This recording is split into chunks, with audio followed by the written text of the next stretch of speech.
Assalamualaikum warahmatullahi wabarakatuh. Halo semuanya, kami dari kelompok 4 ingin menampilkan hasil dari video tugas kami ya pada mata kuliah jejaring sosial. Nah, selamat ditonton ya. Baik, kami mulai dengan perkenalan diri. Nama saya Haris Rarjostiono. Nama saya Ramadan Asari. Nama saya Alif Jovani Satik. Nama saya Junifer Yosua Setiawan.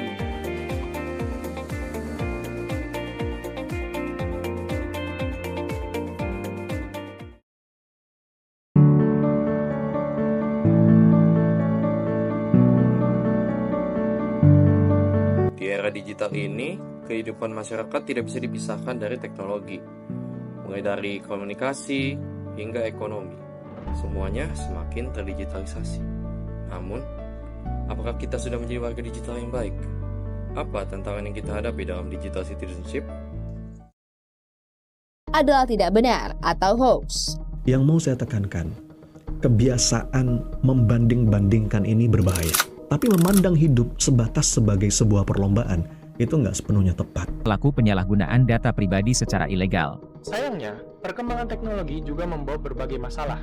Hoaks menyebar dengan cepat, banyak orang yang masih kurang peduli dengan keamanan data pribadi, dan tidak sedikit yang terjebak pada praktik-praktik online yang merugikan.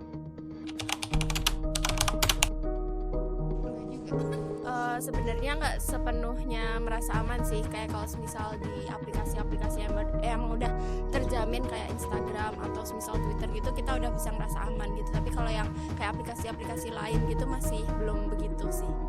Iya, karena suka membandingkan diri aja sama yang lain sih. Kayak semuanya ada orang yang pencapaiannya jauh lebih di atas saya, terus saya kayak membandingkan, wah apa nih motivasi yang harus saya capai untuk supaya ini. Itu kadang-kadang membuat saya nggak nyaman.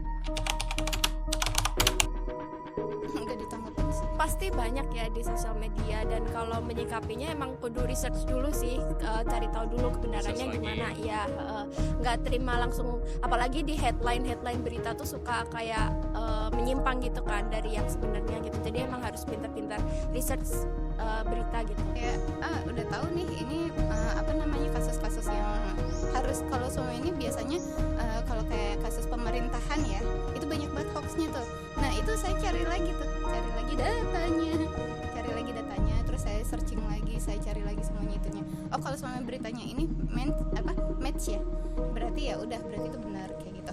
Setiap kelompok masyarakat punya cara berbeda dalam memanfaatkan teknologi. Anak muda lebih banyak menggunakannya untuk hiburan dan belajar. Para pekerja mengandalkan untuk produktivitas, selama orang tua mulai beradaptasi dengan teknologi agar tetap terhubung dengan keluarga. Tapi, di sisi lain, semua kelompok ini juga menghadapi berbagai risiko di dunia digital. Kebutuhan masing-masing kali ya. Tapi kalau untuk saya pribadi sebagai masyarakat, ya mungkin saya merasa cukup, karena dengan adanya internet gitu kan, itu memudahkan sekali banyak orang. Sebenarnya nggak bisa, karena aku juga nggak tahu datanya gimana ya. Tapi kalau menurut saya sih, ada yang udah dan ada yang belum gitu. Kayak masih banyak masyarakat yang menyalahgunakan internet seperti kayak untuk, yaitu tadi menyebarkan hoax, atau juga mungkin internetnya digunakan untuk judol, pinjol dan sebagainya gitu. Tapi di sisi lain masih ada juga masyarakat yang udah bijak gitu untuk memakai internet gitu.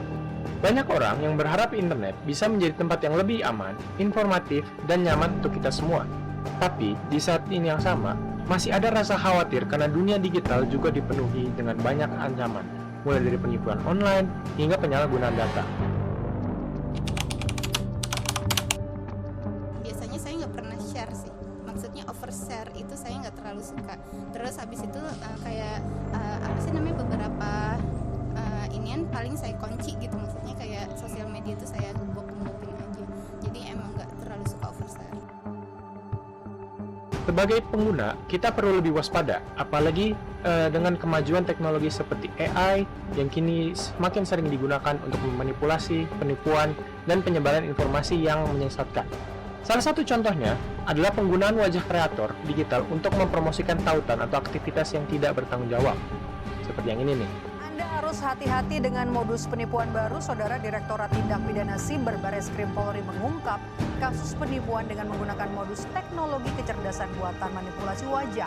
Para tersangka menggunakan wajah sejumlah pejabat negara untuk meraup uang dari para korban. Polisi menyebut dalam konferensi pers di Jakarta ada 2 tersangka yang mengatasnamakan dan menggunakan wajah sejumlah pejabat tinggi negara untuk menipu. Pelaku memperdaya para korban hingga menyetor sejumlah uang dengan dalih mempercepat pendaftaran program dana bantuan pemerintah. Jadi, di era digital ini kita bukan cuma sekedar menggunakan teknologi. Kita juga punya tanggung jawab untuk lebih berhati-hati dan bijak dalam bersikap. Karena meskipun dunia terasa anonim, jejak kita tetap ada dan bisa dikenali. Terima kasih sudah menonton. Semoga kita semua bisa menjadi warga digital yang lebih cerdas dan bertanggung jawab. Terima kasih. Sekian dari kelompok kami. Bila ada kesalahan kata, kami mohon maaf. Wassalamualaikum warahmatullahi wabarakatuh. Waalaikumsalam warahmatullahi wabarakatuh. Dadah guys.